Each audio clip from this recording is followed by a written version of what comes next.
Just a handful of years later, that same pastor would drag that particular church through a sex scandal like they never ever wished would be in a nightmare. It wasn't a shock to me, even though I was only a young kid when I heard there was something wrong with the pastor. Intuitively, you just sort of tuck some things in, and you don't let it scar you, but you know it's there. But intuitively, when my dad said something's going on with the pastor, I wasn't surprised.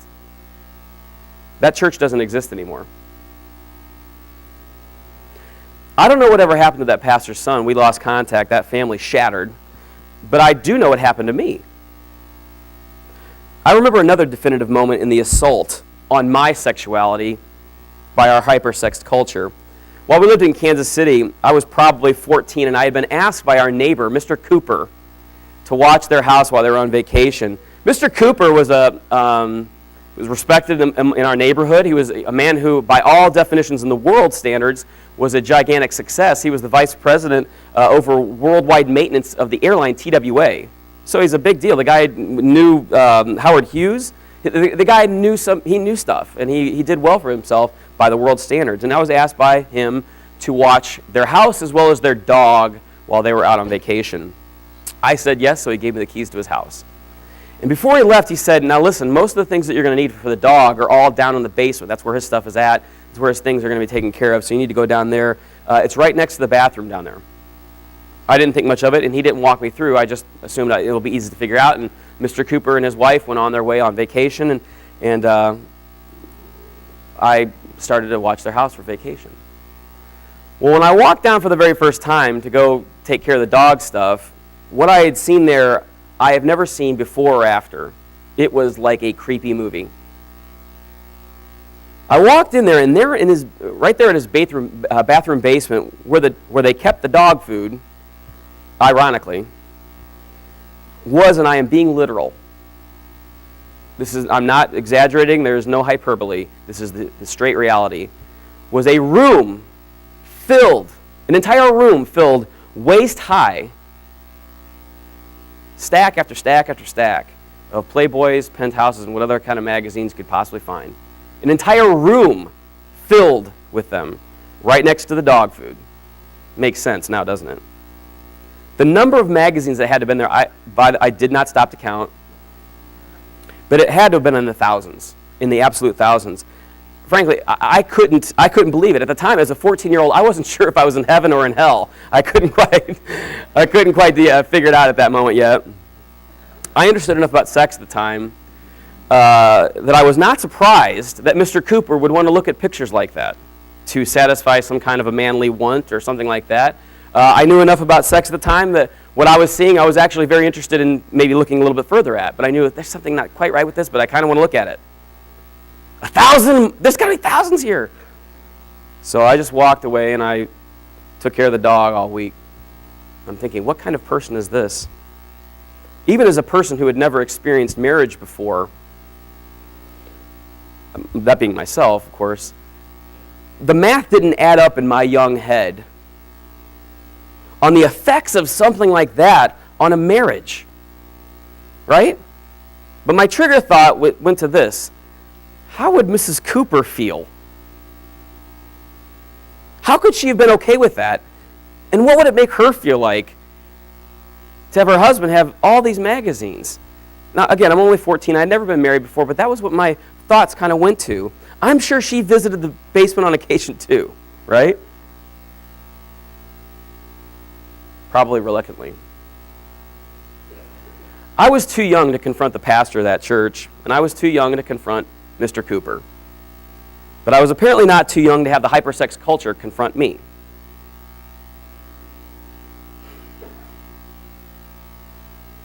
The culture in which we live on this subject matter does some pretty obvious and open things. It twists homes into under-pleasing marriages.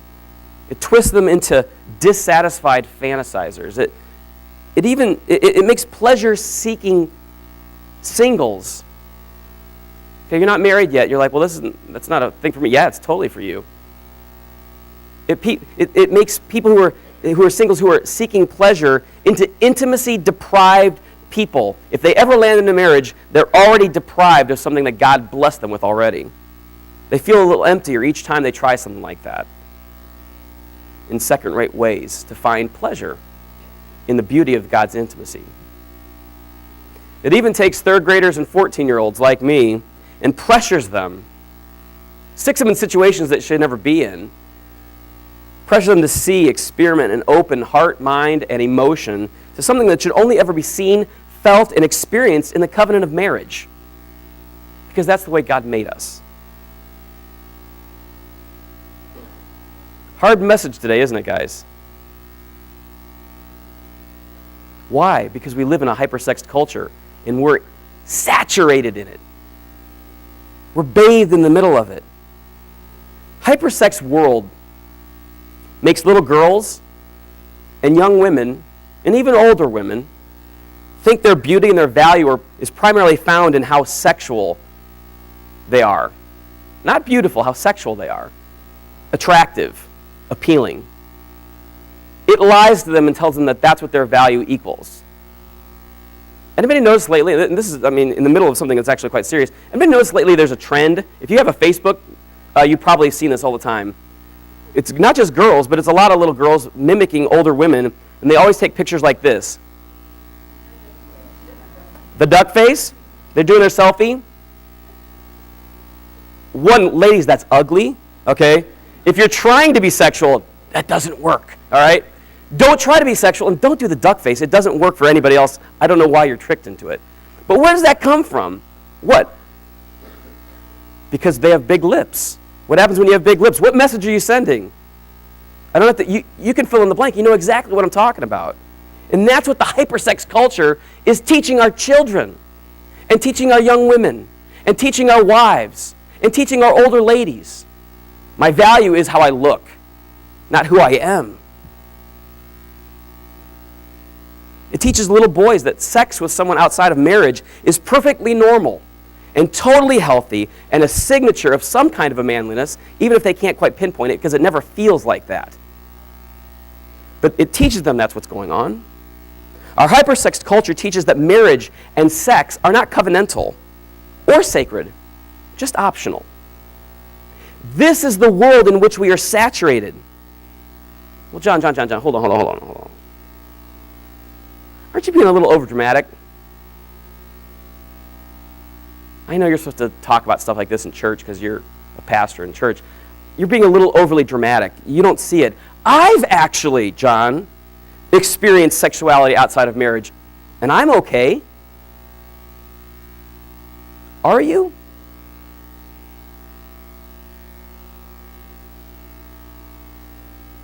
Are you? How would you know? How does a fish know he's in water? Or that there's an entirely other world in which to breathe? How would they know? We're all kind of stuck, without even realizing it, we're all kind of stuck in this matrix of hypersex world. And almost completely oblivious to this all-encompassing sort of enslavement and saturation in its assumptions. This is good, this is beautiful, this is right, that stuff's old and stuck in the mud, it's stuck in the ancient world. Okay, that's what's going on. We're so in the middle of it, it almost sounds old-fashioned to talk about the truth. When we begin to think this is old-fashioned talk, we know we're in the matrix of the hypersex world. And the problem is, it's not just talking about people to stop having fun or having pleasure, it's that it screws the whole world up. It screws a lot of deep stuff up in people. But John, okay, hold on, okay, whatever. Maybe you have a problem, John, but I didn't. I don't. I'm okay, really. Those things I did in high school or in college or after college or whatever, that was just me being young, exploratory, and maybe I was even in kind of a young love back then. To which I would say, because you know what? All the things you're saying, I could say. I did stupid before I got married. And I would just tell you, I guess I would answer myself if I try to pose that possible defense of behavior. I would say, listen, if you and I ever stumbled across our 19-year-old self, okay, are you tracking with me here? If we ever stumbled across our old 19-year-old self, we would not even loan that guy money, right? Let alone trust him with anything valuable, like our futures or our soul, the stuff that matters. We'd turn that 19-year-old monkey around, we'd kick him in the pants, and we'd say, keep your eyes straight ahead. Do not waste anything valuable. Good dollars spent trying. Valuable time invested in so much more than money or time. Huge chunks of heart that you can never, ever get back because you've given it away. You've invested it in something that will never, ever give it back to you. You tell your old 19-year-old self, listen, monkey, I love you too much. You're not gonna, I know you're going to try and say you know better. But you fool, will you listen to me? This is what the Proverbs is, by the way. It's what Solomon's doing with his sons. It's like primarily a book of a dad to his kids by a guy who would know. To which I would just say simply this, young people. Some of us are tracking, and we're talking, I am today particularly, from guilt and regret. You don't have to talk from that place because guaranteed, if you get to this place and you go the track that some of us did, you're going to regret it. You're going to feel guilty. You're going to feel shame. You're going to feel shortchanged. Please, by all things holy, don't do it. Not just because the Bible says like it does, and it does. Not just because of that. I'll tell you why. Because it systematically ruins things you don't want ruined. That's the fact. In a really imaginative proverb, Solomon tells us the whole story about how hypersexing in a culture can burn individual lives down. His proverb actually is a question, and you can see it up on the screen. It's Proverbs 6:27. It's actually at the end of a run of describing sex and its misplacement in the world. Even this is 3,000 years ago.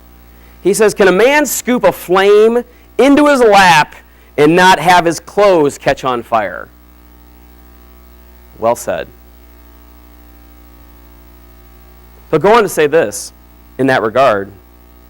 The prudent see danger and they take refuge, but the simple, they just keep what? They just keep going. And they pay the penalty. In the paths of the wicked are snares and pitfalls, but those who would preserve their life, they stay far from them. Boy, I've acted like a fool before, but I tell you, I'm not going down that road again. Guy gets his head knocked in. Guy loses a lot of money. Gets his heart broken, right? It's just Solomon saying, keep your eyes ahead of you.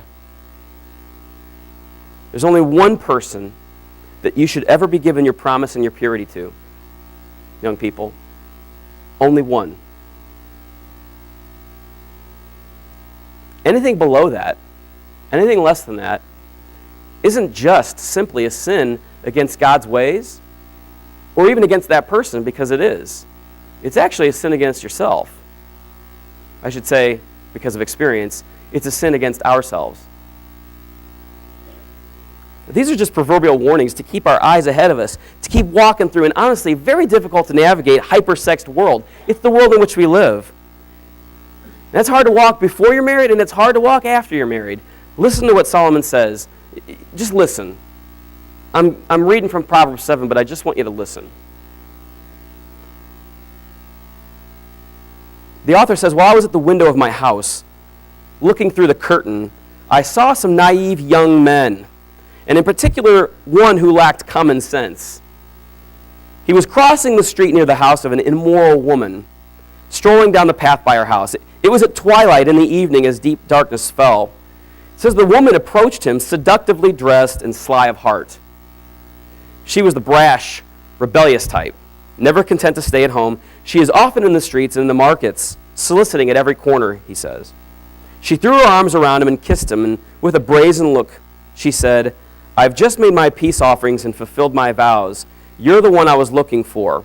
Now, before you begin to assume that this is just simply a tramp or simply a prostitute, embedded in this, to say, when she says, I've just made my peace offerings and fulfilled my vows, she's acted in a religious way.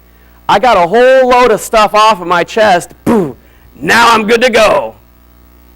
I just got done with church. Lord, please forgive me. That's what she just said. She said, I just fulfilled these things. You're the one I was looking for. I came out to find you, and here you are. It seems like magic. That's how it seems. It seems like it's magic. My bed is spread with beautiful blankets, with colored sheets of Egyptian linen. I've perfumed my bed with myrrh, aloes, and cinnamon. Come, let's drink our fill of love until morning. Let's enjoy each other's caresses, for my husband is not home. He's away on a long trip. He's taken a wallet full of money, he says, with him and won't return until later this month. So she seduced him with her pretty speech and enticed him with her flattery. He followed her at once, like an ox going to the slaughter, Solomon reports. He was like a stag caught in a trap, awaiting the arrow that would pierce his heart. He was like a bird flying into a snare, little knowing it would cost him his life. He's pointing out these are animal kind of thinking, and they all die at the end. So listen to me, my sons, he says. Pay attention to my words. Don't let your hearts stray away toward this kind of a woman. Don't wander down her wayward path, for she has been the ruin of many. Many men have been her victims. Her house is the road to the grave. Her bedroom is the den of death. Anybody wondering what Solomon thinks? Sex, by the world's failing and entrapping approaches to it, is similar to catching a dog. We have 2 dogs. 2 Jack Russells. They're usually pretty smart, but in the end of the day, they're still dogs. And all you got to do is this. Hey! Right? Hey, right here. With an empty hand. What? What is it? And all you got to do is get them right there, and you grab them by the collar, and you got them, right?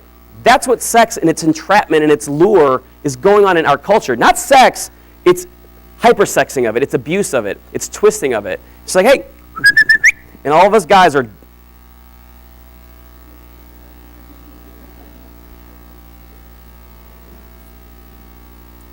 and you don't get the treat. Not the treat that you really want. And I mean that in the purest way. Man or woman, you don't really get that treat. It doesn't last. And you get grabbed up by a collar and you get locked into something that you had no intention of getting locked up in when you came over just for that doggone treat. I'm not sure how and when Pastor Alford was captured by the deepening roots of sexuality, hypersexing in his life. I don't know how and when that happened, or how but I do know this, his ridiculous decisions actually touched a 3rd grade boy's first understandings of sex. I'm not sure when Mr. Cooper across the street was captured like an idiot dog by the collar of his pornography and his fantasies, but it blew up in front of a boy who was beginning to make a lot of decisions about sex very soon. Their impurity impurified me. Now, it's not an excuse for my actions, my attitudes, my own mistakes, my own sins, but their impurities impurified me. And it wrecked valuable things for sure inside of me. I'll tell you that as a fact. And for sure, everyone around them. The pastor's marriage, his pastoral career, and his fatherhood were shattered. Mr. Cooper's marriage had to be over. If not in definition, surely in spirit. For one cannot have an entire room filled waist high with porn and not have his wife ask him, "What am I to you?" True?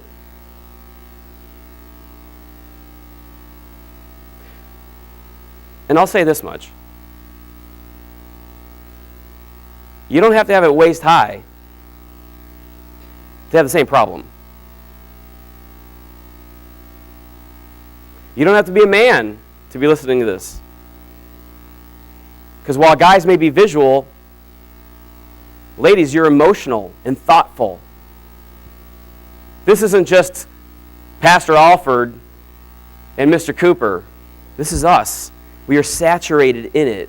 And wherever God is scrolling your thoughts to at this very moment about the things that need to be tackled and eliminated immediately, so that you are not captured like a dumb dog, like all of us can be, as God is scrolling your thoughts to that, please go to it. Don't listen to another thing I'm saying then. God's taking you someplace. Please go to that place. Now here's where I'm going to flip the script on the rest of us a bit. You might think, based on the way that I'm saying these things, that it is my belief that a person is either holy or wicked sexually. Good or bad, right? Perhaps you think that I'm saying sex outside of marriage, whether before or after marriage, before those vows, would mean that a person is a lost cause, tainted, fallen, impure. And furthermore, that a person who lives in a bubble, never cheated on their wife or cheated on their husband, or ever got lucky before they were married, that they're pure by virtue of default. They didn't get anything like that, and they didn't cheat on their spouse, thinking that that person is pure. You maybe think that I'm saying that, and if you think that I think that's what the Bible says about purity and how it portrays it, you would be wrong. It is not my belief that purity is an on-off switch. Hear this, because for those of us who grow up in church, this actually may be a difficult thing to wade through. It causes us to have to think about the way we are. It is not my belief that the Bible says that purity is an on-off switch, up or down, alive or dead, righteous or wicked, either or, virgin saint or perverted sinner. We like to cast it like that because we're never that bad person. We're never the or. We're never the perverted sinner. We're always something else. I don't believe that it is an on-off switch, purity. I believe it's a scale of degrees. Purity, hear this because I want this to saturate, especially those of you who are wise, this will make you wiser. Purity is the degree to which I am making and living my promise. The degree to which I am doing that. My covenantal promise. Meaning, it is possible, say, for a husband to never have cheated on his wife, but every time he pulls up to a stoplight, he's looking for the young lady next to him. Do you understand that distinction? It's a nuance, but it matters. The degree to which I am faithful to my wife isn't just simply, did I go through with the act? It is, how faithful and loving am I to her in those situations? Not just when it's on TV, not just when it's on the computer. In those every little situations, do I flirt with a woman or do I flirt with a man? Subtle nuances to it. It's the degree to which I make and live out the promise I make. No one is perfectly pure, and no one is irredeemably impure. We're all somewhere along the scale between those two, and it's constantly moving in one direction or the other. You get the difference between and this. This is what it is. Because there are subtle ways to do right and there are subtle ways to do wrong. Every degree of purity depends on each decision that we make each and every day in the direction that we're going right now. Meaning it is possible for you to become more pure or more impure even as you sit and listen to this and make decisions inside yourself, where your mind goes, what you're saying you're willing to do and what you're not willing to do, what you're willing to hear and not willing to hear, right? This movement is actually going on in you and me this very moment, whether we're pure or less so. Because the good news is, fools can become wiser. Mr. Cooper, Pastor Alford, they could have walked towards purity. Instead of pursuing fantasy and selfishness, they could have found joy in the beauty of the covenant of their marriage. Because it's right there in the middle of the thing God made for us. Let me repeat that. Everything that is beautiful and wonderful about the intimacy of sex is right there in the middle of the thing God made, which is marriage. The author of Proverbs says, drink water from your own well. Share your love only with your wife. Why spill the water of your springs in the streets, having sex with just anyone? You should reserve it for yourselves. Never share it with strangers. Not just after it, but before it. Never share it with strangers. Let your wife be a fountain of blessing for you. Say these last words with me if you would. Rejoice in the wife of your youth. Rejoice in your wife. Rejoice in your husband. Rejoice in the beauty of what God's made you to be like, made for you. It's a gift. Rejoice in your marriage. Rejoice that intimacy is the gift of a covenant. I mean, that's a great thing. It's a wonderful thing. Okay, maybe one last person in the room is just like, okay, hold on. John, I'm not married. I feel a little cheated here. I don't know how to do this. I feel a little discriminated against. I don't have a covenant to rejoice in. And I would say simply, yes, you do. Based on not only what we just read, you don't give yourself away to strangers. You give yourself only to that one person. And that doesn't just happen after the vows. It happens before it. If you choose to guard your purity, and you should, in advance of marriage, if God is leading you into marriage, you can do it then, you can do it after marriage. Proverbs 7 says, obey my commands and live. Guard these instructions as you guard your own eyes. Now, this may be a little easier for guys to put to application than gals. I don't know everybody's heart. I don't know how everyone's mojo works. Guys, guarding our eyes is the way to guard our hearts. Job wrote, I made a covenant with my eyes to not look with lust at a young woman. Because doesn't God see everything I do and every step I take?